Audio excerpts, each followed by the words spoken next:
Hey everyone. सो कभी आपने कोई टेक्निकल चार्ट देखा है और आपने कोई सिमिलर जैसी चीज ऑब्जर्व की है? सो व्हाट हैपेंड इज, मैं निफ्टी का चार्ट देख रहा था एंड आई फाउंड आउट कि निफ्टी में जब भी 2.5% से लेकर 3-3.5% की गिरावट होती है, निफ्टी में एक उछाल आता है। अब मैं ये क्यों कह रहा हूँ? तो यहाँ पर मेरे पास डेटा है जून से लेकर फरवरी 2026 तक का। तो जब भी निफ्टी में 2 से 2.5 से लेकर 3.5% की गिरावट हमने देखी है, जैसा कि आपको यहाँ पे चार्ट्स में दिख भी रहा होगा। और इसी को मैंने डिटेल में जो है, ये पेज है market चर्चा dot angel one dot in, और इसके चार्ट सेक्शन में जब आप जाएंगे तो यहाँ पर आपको ऑब्जर्वेशन के अंदर ये पूरा डिटेल में आपको ये पोस्ट मिल जाएगा कि किस तरह से जैसे ही निफ्टी तकरीबन 3% 3.5% गिरता है, उसके बाद यहाँ पे कुछ हाल देखने को मिलता है। तो क्या ये वापस होगा? नहीं होगा, लेकिन इंपॉर्टेंट ये है कि इस तरह के जो डेटा सेट्स होते हैं वो टेक्निकल एनालिसिस को काफी ज्यादा इंटरेस्टिंग जरूर बना देते हैं। तो जरूर विजिट कीजिएगा और इस तरह के डेटा सेट्स को आप भी बारीकी से नजर बना के रखिए। कोई स्टॉक में इस तरह का डेटा मिलता है, कोई और इंडेक्स में इस तरह का डेटा मिलता है, तो जरूर हमें भी बताइएगा। सो चलिए अब हम निफ्टी की बात करते हैं कि क्या हमें लगता है आने वाले सेशन में व्यू होना चाहिए। तो सबसे पहले इंपॉर्टेंट क्या है ये समझना कि लास्ट वीक जो है हमने कहा था कि निफ्टी जब तक 25,750 25,800 के ऊपर बंद नहीं होता, ये जैसा हमने लास्ट वीक का वीडियो है, तब तक हमारा व्यू क्या होना चाहिए? निफ्टी के अंदर कॉशियस स्टांस होना चाहिए। अब इस हफ्ते किस तरह का व्यू होना चाहिए? तो सबसे पहले तो इंपॉर्टेंट ये है समझना कि निफ्टी में एक फ्रेश, हम बोल सकते हैं कि यहां पर एक फिलहाल ब्रेकडाउन जो है होता हुआ नजर आया है। एक फ्रेश ब्रेकडाउन निफ्टी के अंदर आ रहा है। जो पिछले हफ्ते के सपोर्ट थे वो बिल्कुल टूटते हुए नजर आ रहे हैं। ये जो 25,400 का एक इंपॉर्टेंट सपोर्ट एरिया था वो पूरी तरह से क्रैक कर गया है। और एक फ्रेश ब्रेकडाउन हमको फ्राइडे के ही सेशन में मिलता हुआ दिखाई दे रहा है। इंपॉर्टेंट क्या है? इंपॉर्टेंट यहाँ पे ये है कि अगर मैं यहाँ पे मूविंग एवरेजेस लगा देता हूँ, ठीक है, लेट्स से हम लोग मूविंग एवरेजेस लगा देते हैं, एक्सपोनेंशियल मूविंग एवरेज 20 पीरियड का, तो आपके लिए इंपॉर्टेंट हो जाएगा ये देखना कि निफ्टी ने लास्ट 3 जो दिन है, आज का सेशन छोड़कर लगातार 20 EMA के नीचे ही क्लोजिंग दी है। राइट?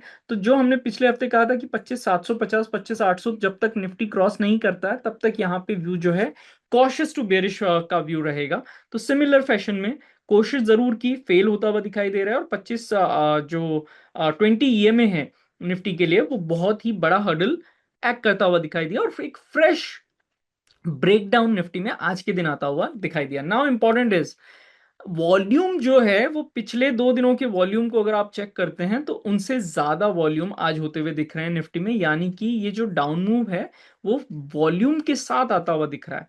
अब क्या ये एक फ्लूक है, क्या ये एक फेक ब्रेकडाउन है, ये तो हमको आने वाले हफ्ते में पता चलेगा। लेकिन अगर हम सिर्फ आज की बात करते हैं तो अब वहां से लेवल्स के हिसाब से क्या इंपॉर्टेंट हो जाता है? तो सबसे पहले तो 20 EMA ऊपर में बहुत बड़ा हर्डल हो जाता है, और उसी के साथ पोलैरिटी प्रिंसिपल की वजह से 25,390 25,400 जो कि एक इंपॉर्टेंट सपोर्ट एरिया था, निफ्टी अगर कभी भी वापस अब अप्रोच करने की कोशिश करेगा 25,390 25,400 425 की जो एक 50 पॉइंट का रेंज है अगर उसको, तो वहां पर फिर से एक प्रेशर हमको आते हुए दिख सकता है। तो बहुत जरूरी है इसके ऊपर सस्टेन करे तो ही जो है बुल्स के लिए एक राहत है। अनटिल एंड अनलेस एक कॉशियस स्टांस यहाँ पे बना रहेगा, और बियर्स के लिए ये एक अच्छी बात होगी।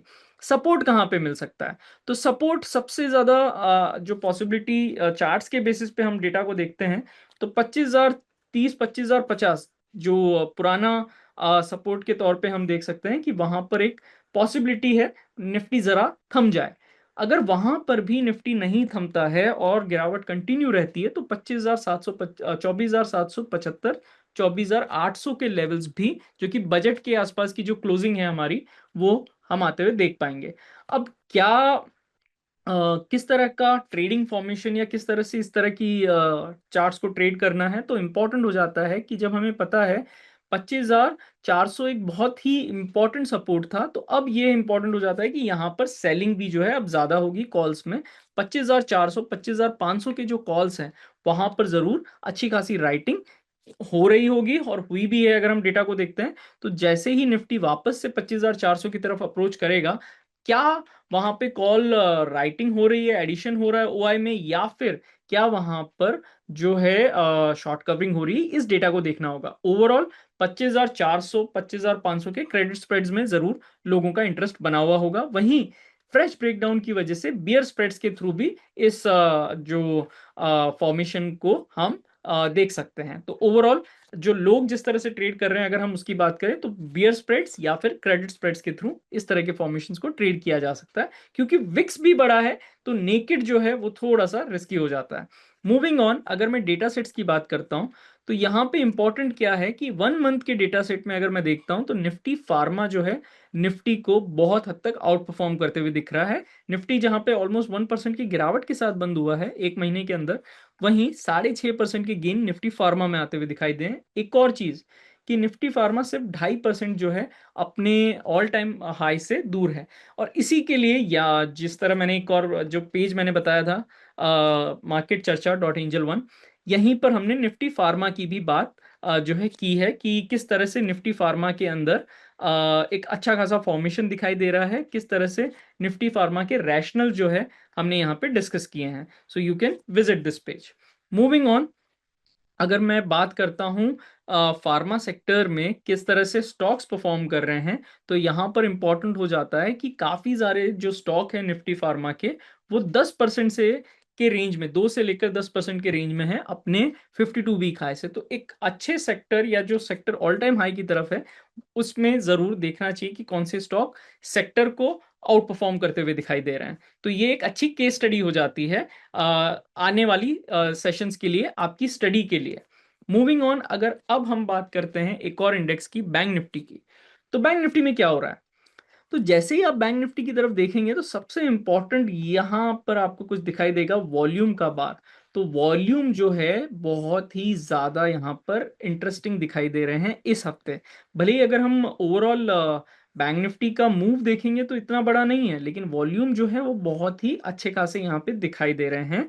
लास्ट अगर मैं पिछले वीक की बात करूं तो ऑलमोस्ट डबल वॉल्यूम यहाँ पे दिख रहे हैं। नाउ इंपॉर्टेंट इज कि बैंक निफ्टी जो है कंसिस्टेंट बेसिस पे 61,200 के नीचे ट्रेड कर रहा है क्लोजिंग बेसिस पर। तो बहुत जरूरी है कि अगर बैंक निफ्टी को रिज्यूम करना है अपना अप ट्रेंड, तो इंपॉर्टेंट जो रेजिस्टेंस जो क्रैक करना है, जिसके ऊपर सस्टेन करना है, दैट इज 61,200।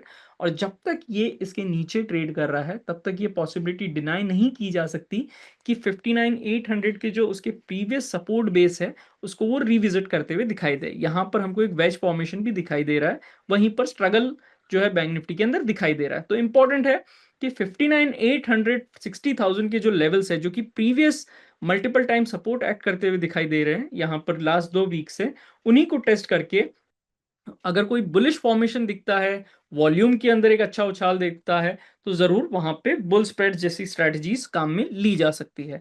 तो ओवरऑल अगर मैं समराइज करता हूं, तो ओवरऑल अगर मैं टेक्निकल बेसिस पे देखूं तो बैंक निफ्टी निफ्टी के कंपैरिजन में जरूर बेटर है। हालांकि एक रिट्रेसमेंट यहां पे भी दिखाई दे सकता है, क्योंकि ओवरऑल मेजर इंडेक्स के अंदर प्रेशर है तो वो ओवरऑल सेंटिमेंट को जरूर खराब करता है। तो अगर निफ्टी के अंदर प्रेशर बढ़ते हुए दिखाई दे सकता है 24,800 की तरफ, अगर निफ्टी बढ़ता है तो जरूर बैंक निफ्टी के लिए भी चिंताजनक हो जाएगा, और 59,800 के लेवल्स भी बैंक निफ्टी में आते हुए दिखाई दे सकते हैं।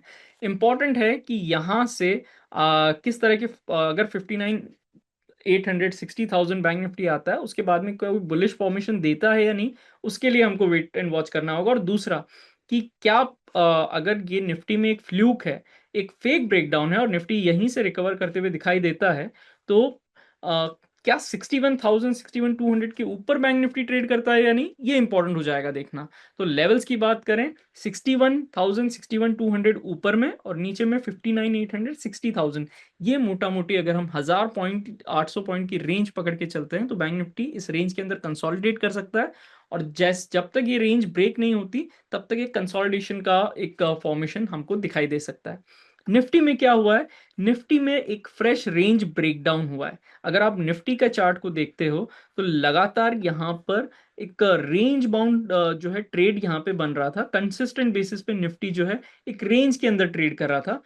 अभी पहली बार इस फ्राइडे बैंक निफ्टी ने इस रेंज को ब्रेक किया है। और अगर मैं वीकली चार्ट पे जाता हूं तो वहां पे हमें क्या दिखाई देगा, तो वीकली चार्ट पे हम देख रहे हैं कि बैंक निफ्टी ने वीकली चार्ट पर भी जो है मूविंग एवरेजेस के नीचे क्लोजिंग दी है, नंबर वन। नंबर टू, अगर ये सबसे खराब क्लोजिंग है लास्ट 3 वीक की, राइट, तो ओवरऑल यहां पर भी हमको दिख रहा है कि ओवरऑल खराब फॉर्मेशन से एक फ्रेश ब्रेकडाउन है। अब इंपॉर्टेंट हो जाता है वीकली चार्ट पर भी कि 25,400 बैंक निफ्टी जो है क्रॉस करे, सस्टेन करे, तभी हमें कोई एक अच्छा मूव निफ्टी के अंदर आते हुए दिखाई दे सकता है। तब तक hope is not a strategy, right. तो क्योंकि आई होप, अगर इस तरह के वर्ड्स हमें मार्केट्स में यूज नहीं करने चाहिए, बिल्कुल इस तरह के वर्ड से दूर रहना चाहिए कि आई होप ऐसा होगा, आई होप वैसा होगा, इस तरह हो गया तो what is in front of you, जो आपके सामने है चार्ट्स पे, वो आपको ट्रेड करना है एज अ ट्रेडर। तो यहां पर एक फ्रेश ब्रेकडाउन हमें दिख रहा है। इंपॉर्टेंट है कि क्या इस ब्रेकडाउन को कंटिन्यू मार्केट करेगा या नहीं, क्या बियर्स और प्रेशर निफ्टी पे ला सकते हैं, क्या यहाँ पे कंसोलिडेशन हो सकता है, उसके लिए अलग अलग तरह की स्ट्रैटेजीज है।